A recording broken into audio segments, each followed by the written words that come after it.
T'es-tu senti récemment dépassé par le désordre dans ta maison? As-tu l'impression que, peu importe combien tu nettoies et organises, le chaos revient encore et encore, comme si ton foyer résistait à trouver la paix? Tu n'es pas seul. De nombreuses femmes au foyer vivent une bataille quotidienne contre des montagnes d'objets qu'elles n'utilisent plus, contre des espaces surchargés, des bruits inutiles et une énergie pesante. Et le pire dans tout cela, c'est que personne ne t'a appris à faire les choses autrement. Mais aujourd'hui, je vais te montrer quelque chose qui peut tout changer. Au Japon, les femmes au foyer suivent des habitudes qui ne se contentent pas de nettoyer la maison, elles purifient aussi l'âme. Et ce qu'elles font est tellement différent, tellement profond, que cela peut paraître étrange, voire extrême, pour celles d'entre nous qui vivons en Amérique latine. Mais c'est précisément cela qui en fait la puissance. La première habitude peut sembler inconfortable, voire ridicule, pour beaucoup de gens, dire adieu à un objet à voix haute avant de le jeter. Mais derrière cette coutume japonaise se cache une profondeur que nous considérons rarement dans notre culture.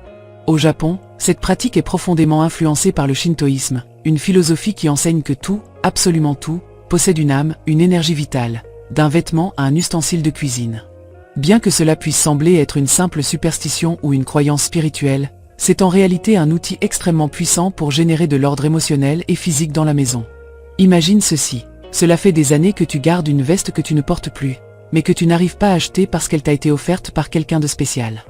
Ou tu as une tasse cassée qui a été ta préférée pendant longtemps. Tu n'en as plus besoin.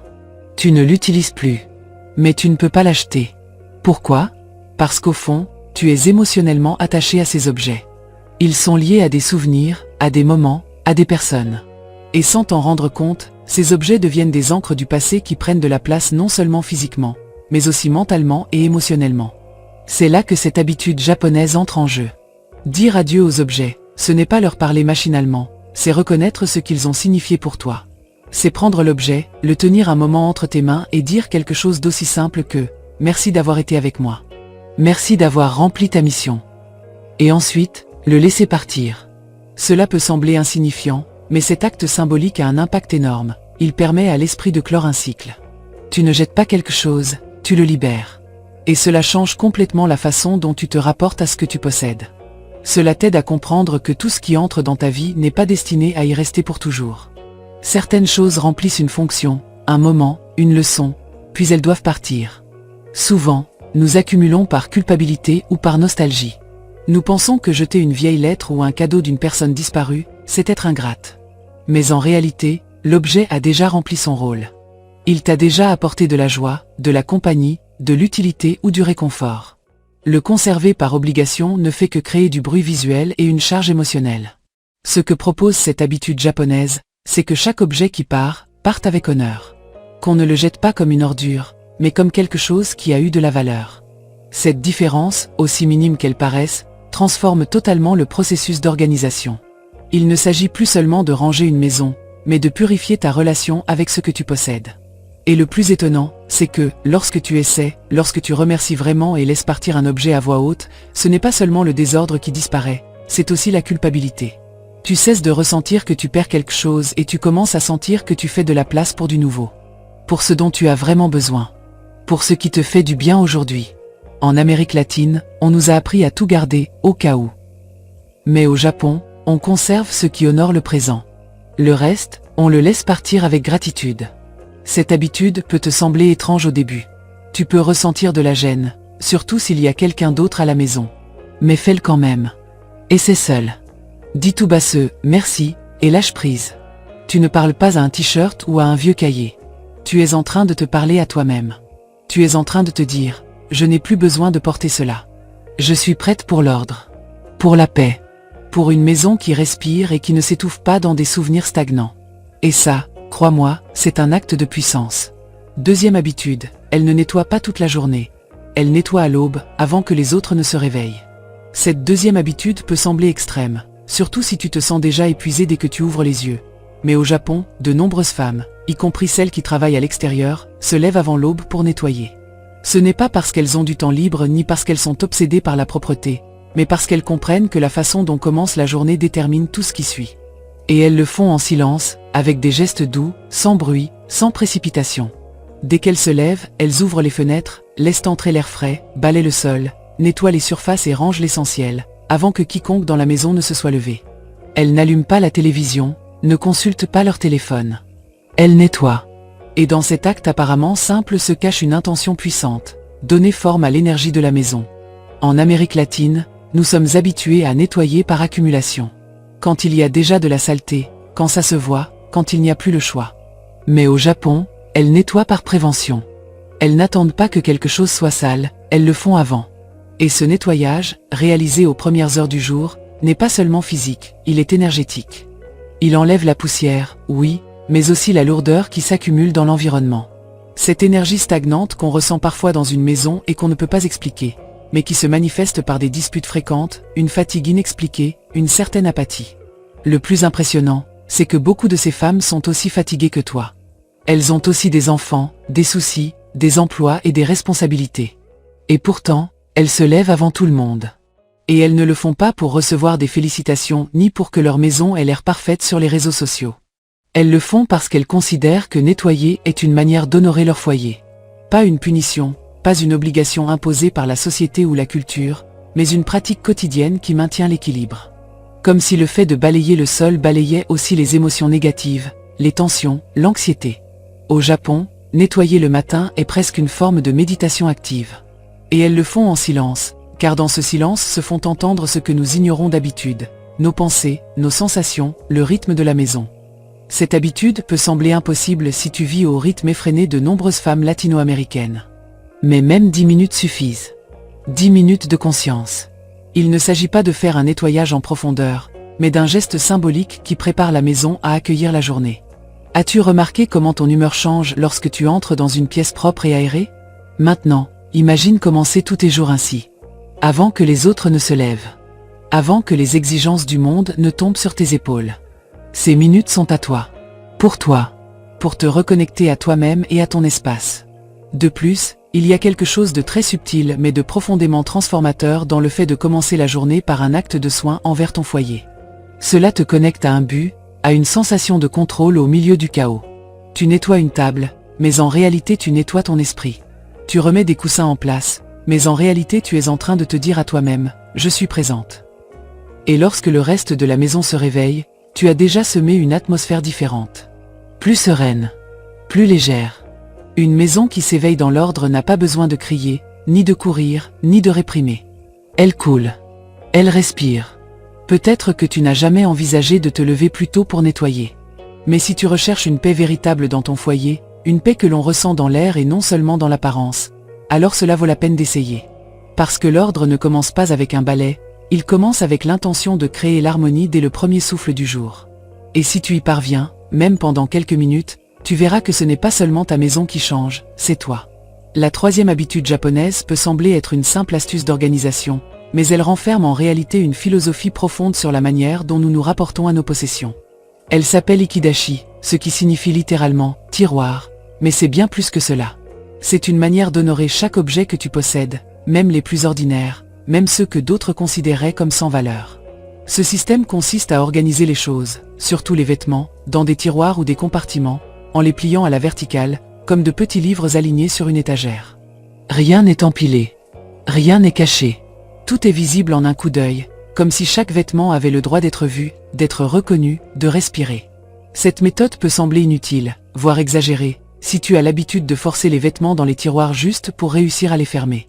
Mais si tu prends un moment pour observer ce qui se passe lorsque tu vis avec des tiroirs en désordre, tu verras qu'ils sont le reflet parfait de l'état de ton esprit. Des tiroirs où tout est superposé, où tu oublies ce que tu possèdes, où tu te frustres parce que tu ne retrouves pas ce chemisier que tu étais sûr d'avoir vu il y a quelques jours, c'est du stress inutile. Et plus encore, c'est un message inconscient que tu n'accordes pas de valeur à ce que tu as. Si un vêtement est écrasé, froissé, enterré parmi d'autres, c'est comme si sa présence ne comptait plus. Comme s'il était là juste pour remplir un espace. Mais si tout est visible, ordonné, avec de l'air, de la forme, alors chaque vêtement prend sa place avec dignité. Et toi aussi. Cette habitude japonaise, lorsque tu l'appliques, transforme complètement ta routine quotidienne. Tu ne perds plus de temps à choisir quoi porter. Tu ne retournes plus tout pour trouver une seule chose. Tu ne ressens plus cette culpabilité d'avoir trop. Tu commences à remarquer ce que tu utilises réellement, ce qui n'a plus de sens à garder, ce qui représente ton présent. Mais surtout, tu commences à expérimenter une sensation de légèreté mentale qui ne vient que lorsque ton environnement cesse d'être un obstacle. Dans la culture japonaise, L'ordre n'est pas seulement pratique, il est éthique. Organiser avec intention signifie que tu ne tiens pas tes possessions pour acquises. Même si tu as acheté ce vêtement en solde, ou s'il ne te plaît plus autant qu'avant, le simple fait qu'il soit avec toi est une raison suffisante pour le traiter avec respect. Il ne s'agit pas de fétichiser les vêtements ni de devenir maniaque du rangement, mais d'établir une relation plus consciente avec ce que tu possèdes. Et ce changement de mentalité affecte d'autres domaines de ta vie, de la façon dont tu consommes à la manière dont tu prends tes décisions. En Amérique latine, nous accumulons souvent sans savoir pourquoi. Des tiroirs pleins de vêtements que nous ne portons plus, des objets gardés au cas où, des choses dont nous ne nous souvenons même pas. Le Ikidashi ne se contente pas d'organiser, il t'oblige à voir, à choisir, à épurer. C'est un outil silencieux pour vivre avec plus d'intention. En appliquant cette méthode, tu remarques peu à peu quelque chose de curieux. Tu n'as pas besoin de plus d'espace, tu as besoin de moins de désordre. Tu n'as pas besoin d'acheter des organisateurs coûteux, tu as besoin de regarder ce que tu as déjà avec un autre regard. Et peut-être que le plus transformateur dans cette habitude, c'est qu'elle te redonne le contrôle. Non pas sur les choses, mais sur ton environnement. Et lorsque l'environnement cesse d'être chaotique, toi aussi. Le stress diminue. L'anxiété s'apaise. Ta maison commence à refléter un message clair. Ici, chaque chose a sa place. Et ce message, même s'il vient d'un simple tiroir, s'étend à toute ta vie. Parce que si tu peux organiser un tiroir avec respect, tu peux aussi mettre de l'ordre dans tes pensées, tes émotions, tes décisions.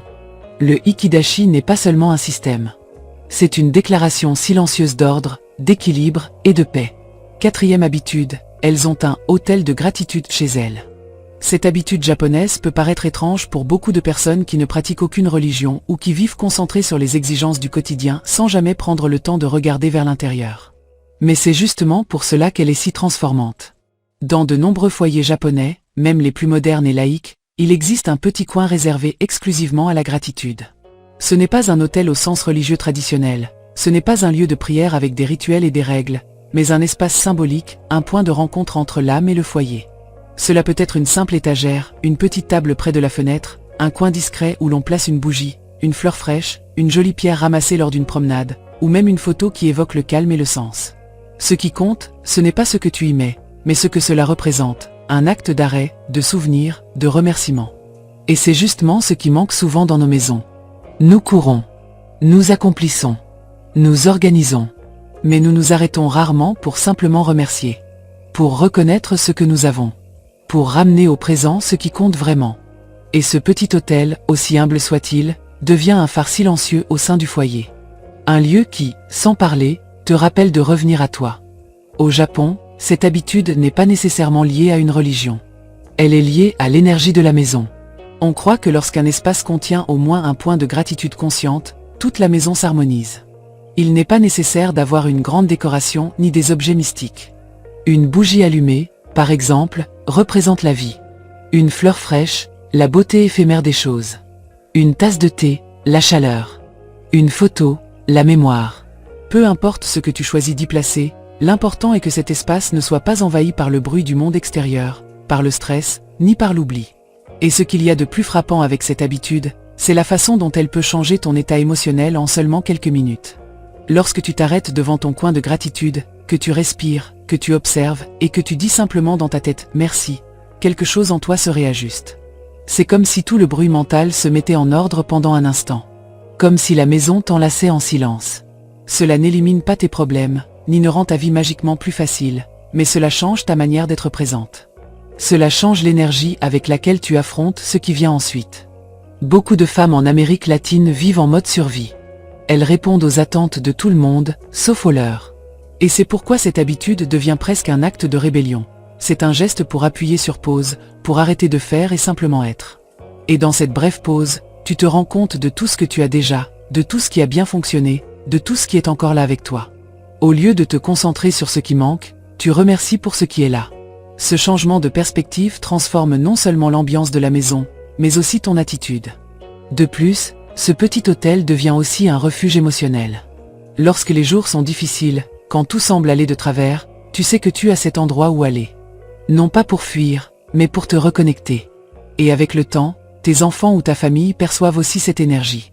Il n'est pas rare que dans les maisons japonaises, les enfants s'approchent spontanément de ce coin, y déposent une fleur trouvée sur le chemin, ou restent simplement en silence quelques secondes. Ils apprennent sans qu'on leur enseigne. Ils absorbent cette atmosphère de respect, de calme et de gratitude. Avoir un hôtel de gratitude chez soi ne signifie pas changer de religion ni faire quelque chose de compliqué. Cela signifie simplement se souvenir. Se souvenir que ta maison n'est pas seulement un endroit pour vivre, mais un espace pour nourrir l'âme. Et lorsque cette énergie est cultivée chaque jour, même pendant une seule minute, toute la maison commence à vibrer différemment. La négativité se dissout peu à peu. Le bruit s'apaise. Et toi, en tant que maîtresse de maison, tu récupères quelque chose d'essentiel. Le pouvoir de transformer ton environnement à partir de ce qu'il y a de plus subtil. À partir d'un coin. À partir d'un merci. À partir de l'invisible. La 5e habitude japonaise peut sembler simple au premier abord, mais elle a un impact profond, presque invisible, sur l'atmosphère d'un foyer. Interdire les chaussures à l'intérieur de la maison. Au Japon, ce n'est pas une suggestion polie. C'est une règle que tout le monde respecte, du visiteur le plus proche à l'étranger. À l'entrée de chaque maison japonaise, il y a une zone spécifique appelée jankan, un petit seuil en contrebas où l'on laisse les chaussures. Là se termine le monde extérieur. Tout ce qui franchit cette ligne, qu'il soit physique ou énergétique, change de nature. À partir de ce point, on entre dans un espace intime, propre, sûr et paisible. Personne, absolument personne, ne pénètre avec les mêmes chaussures que celles utilisées dans la rue. Et ce n'est pas seulement pour des raisons d'hygiène, bien que cela en soit une raison valable. C'est une question de respect. Respect pour la maison. Respect pour les autres. Et surtout, respect pour l'énergie qui y réside. En Amérique latine, cette pratique peut sembler exagérée. Bien souvent, on ne remet même pas en question le fait d'entrer avec ses chaussures. C'est automatique. On rentre, on passe la porte, et on continue avec les mêmes chaussures qui ont foulé la terre, le ciment, les déchets, l'huile, l'urine et tout un tas de résidus invisibles que l'on apporte du monde extérieur. Et cela ne salit pas seulement le sol. Cela charge l'atmosphère. Cela apporte une énergie accélérée, sale, lourde. L'énergie du bureau, de la rue, des disputes des autres, du trafic, du stress. On fait entrer tout cela sans filtre dans notre espace le plus sacré, la maison. Au Japon, se déchausser est aussi un acte symbolique. Cela signifie, je laisse derrière moi tout ce qui n'a pas sa place ici. Je me débarrasse de ce dont je n'ai plus besoin. J'entre propre, léger, ouvert. Et cela, même si tu ne le vois pas, se ressent. Les maisons japonaises ont une tranquillité particulière. Un silence plus profond. Un ordre plus naturel. Ce n'est pas seulement à cause de leur décoration, mais à cause de la manière dont elles sont soignées. Car si toi-même tu ne fais pas la distinction entre ce qui peut entrer et ce qui doit rester dehors, le désordre et le bruit s'infiltrent sans que tu t'en rendes compte. Et ensuite, tu te demandes pourquoi tu n'arrives pas à te détendre. Pourquoi tout t'agace? Pourquoi tu ressens qu'il n'y a jamais de paix chez toi? Ce que tu ne sais peut-être pas, c'est que cette pratique a aussi un effet immédiat sur ton corps. Marcher pieds nus ou en chaussettes dans la maison connecte ton corps à l'espace. Cela modifie ta posture. Tu deviens plus consciente de tes mouvements. C'est presque comme si le simple fait de retirer tes chaussures activait une version plus calme de toi-même. C'est un signal pour ton système nerveux. Ici, on peut se reposer. Ici, nul besoin de courir ni de se défendre. Ici, tu es en sécurité. Oui, au début c'est embêtant. Surtout si tu as des invités ou si tu vis dans un endroit où personne d'autre ne le fait. Mais je t'encourage à essayer. Commence par toi. Déchausse-toi en entrant. Aménage un espace pour les chaussures, même si ce n'est qu'une boîte ou un tapis. Et mets des chaussettes confortables, des pantoufles, ou marche simplement pieds nus. Tu remarqueras rapidement un changement. Le sol restera plus propre, oui. Mais plus important encore, la maison commencera à se sentir différente. Comme si l'âme de la maison pouvait enfin respirer sans pollution. Et si tu arrives à faire adopter cette habitude à ta famille, c'est encore mieux. Tu peux l'expliquer comme une nouvelle coutume, un geste d'amour envers la maison. Tu n'as pas besoin de forcer ni d'imposer. Commence simplement. Et laisse le changement se faire sentir de lui-même. Car lorsqu'on entre dans une maison où l'on respire la propreté, l'ordre et le calme, on le sent immédiatement. Nul besoin de mots. Le corps le sait. Le cœur le ressent. Se déchausser n'est pas juste une habitude. C'est une déclaration. Ici, tout ce qui vient de l'extérieur reste à la porte. Ici commence un autre monde. Un monde plus propre. Plus tranquille. Plus à toi. La 6e habitude japonaise est l'une des plus subtiles, mais aussi l'une des plus transformatrices lorsqu'elle est appliquée sincèrement. Éviter le bruit visuel à l'intérieur de la maison. Et quand on parle de bruit visuel, il ne s'agit pas de son, mais de l'excès d'informations visuelles inutiles qui saturent les sens et fatiguent l'esprit sans qu'on s'en rende compte. Dans les foyers japonais, Tu ne verras pas de murs recouverts d'affiches colorées, ni d'étagères pleines de produits aux étiquettes brillantes, ni de bibelots placés au hasard juste pour combler des espaces vides. Ils comprennent quelque chose qui nous échappe souvent. Tout ce qui est visible communique quelque chose. Et quand trop d'objets rivalisent pour attirer ton attention, ton esprit ne peut pas se reposer. Ta maison te parle constamment, et si ce qu'elle dit est confus, agité ou chaotique, alors c'est exactement ce que tu ressentiras aussi. Pense un instant à ta cuisine. Combien de bouteilles, contenants, boîtes et bocaux aux étiquettes colorées as-tu sur la table ou le plan de travail? Chacun avec un design différent, une typographie distincte, une palette de couleurs qui ne correspond à rien d'autre. Ces petites choses semblent inoffensives, mais ensemble, elles créent une surcharge visuelle qui te vole ta paix. Tes yeux ne se reposent jamais. Ton esprit traite constamment des informations, lettres, logos, messages publicitaires, textures. Tout cela accumulé génère de la fatigue. Et le pire, c'est qu'on s'y habitue. On cesse de le remarquer consciemment, mais le corps continue de le ressentir comme un bruit de fond qui ne s'éteint jamais. Au Japon, la solution est simple mais radicale, rendre l'inutile invisible. Ranger les produits dans des bocaux en verre neutre, dans des contenants sans marque, dans des boîtes en bambou, en tissu ou en bois qui s'harmonisent avec l'environnement. Tout ce qui n'apporte ni beauté ni calme est dissimulé. L'utile, oui, mais sans crier. Et ce n'est pas un acte esthétique superficiel, mais une philosophie de vie, moins de stimulation, plus de clarté. Moins de désordre visuel, plus d'ordre intérieur. Cette habitude s'étend aussi aux chambres, à la salle de bain, au salon. Tu ne verras pas de murs couverts de tableaux sans signification, ni d'étagères remplies de bibelots achetés sans intention. Chaque objet visible a un but, il est soit beau, soit fonctionnel. Et s'il n'est ni l'un ni l'autre, il n'a pas sa place. Au lieu de remplir, on vide. Au lieu de décorer pour décorer, on choisit avec soin. Parce que chaque objet transmet quelque chose. Et lorsque tout ce qui t'entoure transmet de la sérénité, ta journée change sans que tu t'en rendes compte. Appliquer cela dans une maison latino-américaine peut sembler difficile, surtout si tu as grandi avec l'idée que la maison doit être pleine de petites choses. Que chaque recoin doit être occupé. Qu'une maison jolie est une maison chargée. Mais il est temps de te poser la question. Est-ce que cela te procure la paix, ou cela te surstimule? Est-ce que cela te détend, ou cela te distrait? Est-ce que cela te reconnecte à toi-même, ou cela te vole de l'énergie? Commence par un seul espace. Choisis une étagère, un plan de travail, une table. Regarde tout ce qu'il y a dessus. Demande-toi, est-ce que cela m'apaise? Est-ce que cela a besoin d'être visible? Est-ce que je pourrais le ranger, le remplacer par quelque chose de plus neutre, ou laisser cet espace vide? Et fais-le. Tu verras que le simple fait d'enlever des étiquettes colorées et des objets inutiles transforme déjà l'atmosphère. Il ne s'agit pas de vivre dans une maison minimaliste et vide. Il s'agit de créer un environnement visuellement doux, qui t'accueille au lieu de t'exiger. Qui te détende au lieu de te distraire. Un espace où ton regard peut se reposer. Où tes pensées peuvent ralentir. Où ton système nerveux peut se relâcher. C'est ce que font les Japonais. Et c'est pourquoi, leur maison, bien que petite, semble spacieuse. Bien que simple, elle semble soignée. Bien qu'elle ne soit pas luxueuse, elle dégage une forme de luxe essentiel, la paix. Souviens-toi de ceci, ta maison parle aussi. Et s'il y a trop de bruit visuel, sa voix se perd. Mais si tu crées du silence parmi les objets, alors son message est clair. Ici, tu peux respirer. Ici, tu peux revenir à toi. Ici, tout est calme. Le 7e habitude japonaise est peut-être l'une des plus belles, et aussi l'une des plus oubliées dans de nombreuses cultures modernes. Le Ozuji, un rituel annuel de nettoyage en profondeur qui se fait traditionnellement les jours précédant le Nouvel An. Mais attention, il ne s'agit pas d'un simple ménage comme ceux qu'on fait quand quelque chose est trop sale. Le Ozuji n'est pas une corvée, c'est un acte symbolique de renouveau.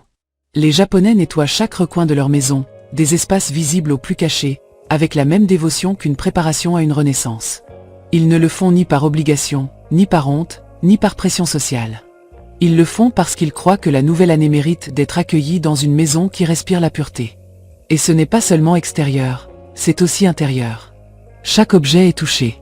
Chaque meuble est déplacé. Chaque fenêtre est ouverte. Les murs sont nettoyés. Les coins poussiéreux, ignorés pendant des mois, deviennent le centre de l'attention. Parce que dans la philosophie du Ozuji, la saleté accumulée n'est pas seulement physique. Elle représente ce qui n'a pas été résolu, ce qui a été ignoré, ce qui est resté en suspens. La poussière est le symbole du stagnant.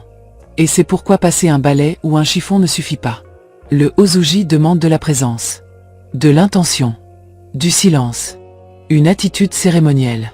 Et surtout, Il demande de faire de la place, un espace réel et symbolique pour que le nouveau puisse arriver sans trébucher sur l'ancien. En Amérique latine, on associe souvent le grand ménage à des visites importantes. On nettoie à fond parce que quelqu'un vient, parce qu'il y a un événement, parce que on va voir la maison. Mais rarement on le fait pour nous-mêmes. Rarement on s'arrête pour nettoyer avec l'idée qu'on mérite de vivre dans un espace frais, renouvelé, sans les charges du passé. Ce que propose le Ozuji, c'est justement cela, t'offrir le cadeau d'un nouveau départ. Pas seulement avec une maison bien rangée, mais avec une maison légère, purifiée, symboliquement propre. Comme si le nettoyage physique libérait aussi les émotions piégées dans les objets, dans les coins oubliés, dans les tiroirs fermés depuis des années. Et il y a quelque chose de très spécial dans leur manière de le faire. Ce n'est pas une tâche individuelle. C'est une activité familiale. Tout le monde participe. Les enfants, les adultes, les grands-parents. Peu importe l'âge. Chacun a un rôle. Car il ne s'agit pas de « qui a sali le plus », mais du fait que tout le monde fait partie de cette renaissance. Et dans ce processus, quelque chose de plus grand que le nettoyage se crée, l'union. On partage le silence, le travail, les rires, la fatigue, et à la fin, la satisfaction. Parce que lorsque la maison entière se sent différente, lorsque l'air est plus pur, lorsque les fenêtres brillent et que les tiroirs sont vidés de ce qui ne sert plus, l'âme aussi se repose. Le Ozuji enseigne aussi quelque chose de très profond. On ne peut pas accueillir le nouveau sans lâcher l'ancien. Combien de fois espères-tu que la nouvelle année soit meilleure, que l'abondance, la paix, la prospérité arrivent? Mais ta maison reste tout aussi encombrée, tout aussi stagnante. La maison est une extension de ton esprit et de ton corps. Si elle est encore remplie de choses que tu n'utilises plus, s'il y a des coins oubliés, s'il y a de la poussière qui n'a pas été touchée depuis des mois, comment le nouveau pourrait-il entrer librement? Tu n'as pas besoin d'attendre le 31 décembre pour faire ton propre Ozuji. Tu peux choisir une date qui a du sens pour toi. Tu peux le faire seul ou en famille. Tu peux commencer par une pièce. L'important n'est pas combien tu nettoies, mais comment tu le fais. Avec quelle intention? Avec quelle présence? Et si tu le fais depuis ce lieu intérieur de renouveau, alors chaque chiffon, chaque sac d'objets jetés, chaque tiroir réorganisé devient une sorte de bénédiction silencieuse. Le Ozuji est l'art de faire ses adieux au passé avec les mains. De remercier ce qui a déjà accompli sa fonction. De laisser de la place à ce qui n'est pas encore arrivé. De dire à la vie, je suis prête. Tu peux entrer. Et quand on le fait ainsi, ce n'est pas seulement la maison que l'on nettoie. On nettoie son histoire. Et cela, sans aucun doute, change tout. Et la 8e habitude est la plus étrange de toutes, et peut-être aussi la plus puissante. Les Japonais pratiquent le silence conscient à l'intérieur du foyer, au moins une fois par jour. Ce n'est pas un silence accidentel, ni causé par l'ennui ou le manque de sujets de conversation. C'est un silence choisi. Un moment où tout est éteint. La télévision, la radio, les téléphones, les bruits mécaniques, les voix inutiles. Et ils ne remplacent pas cela par une musique douce, un podcast ou des sons de fond. Non. Ils sont simplement là.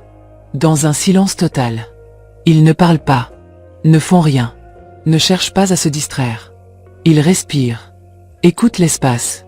Et se permettent de ressentir le silence vivant de leur maison. Pour la plupart d'entre nous, cela est déconcertant. Inconfortable. Voire menaçant. Parce que nous sommes tellement habitués à vivre entourés de bruit, à l'extérieur comme à l'intérieur, que lorsque tout s'arrête, nous ne savons plus quoi faire de nous-mêmes. Le silence fait mal. Il dérange. Il fait remonter des pensées que nous avions enfouies sous des stimulations. En Amérique latine, le silence est même perçu comme quelque chose de négatif. Silence égale tension, quelque chose ne va pas, mieux vaut combler le vide avec n'importe quoi. Mais au Japon, le silence a un autre sens. C'est un espace sacré où la maison peut respirer, et où toi aussi, tu peux t'écouter. Quand une maison est réellement silencieuse, on commence à remarquer des choses qu'on ignorait jusqu'alors. Le bruit du vent qui s'infiltre par la fenêtre, le craquement d'un bois qui vit avec toi depuis des années. Le rythme naturel de ta propre respiration. Et peu à peu, ton corps ralentit. Ton esprit décélère. Ton âme, habituellement piégée dans l'agitation constante, commence à se sentir présente. C'est à ce moment-là que la magie opère. Car il ne s'agit pas seulement de toi qui as besoin de silence pour te reposer. Ta maison aussi en a besoin. Ton foyer se fatigue aussi de tant de stimulation, de tant de voix, d'écran, de bruit, de notifications, de tâches, de conversations inachevées. Le silence conscient permet à l'énergie accumulée dans la journée de se déposer. C'est comme si, pendant quelques minutes, tout se réorganisait à un niveau invisible. Tu ne médites pas, tu ne pries pas, tu ne cherches pas de réponse. Tu es simplement là. en contact avec l'endroit que tu habites, en reconnaissant sa présence. Et cette présence, lorsqu'elle n'est pas envahie par le bruit, révèle sa véritable nature, une alliée, une source de soutien. Ta maison n'est pas seulement un espace physique, c'est un organisme énergétique. Et si elle est constamment bombardée de stimuli, elle n'a pas l'espace pour te rendre ce dont tu as besoin, la paix. Pratiquer cela peut sembler difficile au début. Tu peux le trouver inutile. Ton esprit voudra faire autre chose. Tu ressentiras que tu perds ton temps. Mais si tu résistes à cette première impulsion, quelque chose commence à changer. Le silence devient un baume, une pause nécessaire, un refuge. Et encore plus, il commence à modifier ta façon de te relier au reste du monde. Quand tu apprends à être en silence, tu apprends à écouter vraiment. Tes enfants, ta partenaire, ton intuition, ton foyer. Cette habitude ne nécessite rien d'extérieur.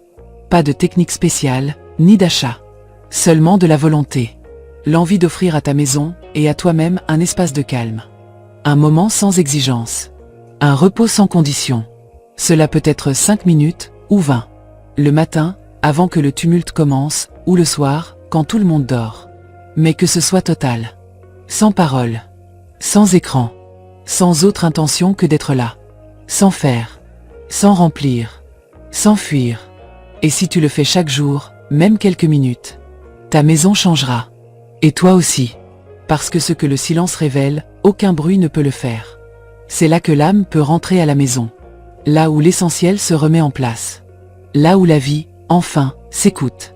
Ces habitudes ne sont pas magiques. Elles sont intentionnelles. Et c'est justement ce qui manque souvent dans nos foyers, l'intention. Il ne s'agit pas d'avoir une maison parfaite, mais une maison qui te rende la paix, qui te soutienne, qui ne t'épuise pas. Si tu veux que je partage plus d'habitudes japonaises pour mettre de l'ordre dans ta vie depuis chez toi, laisse un commentaire et dis-moi laquelle de ces 8 habitudes tu oserais essayer cette semaine.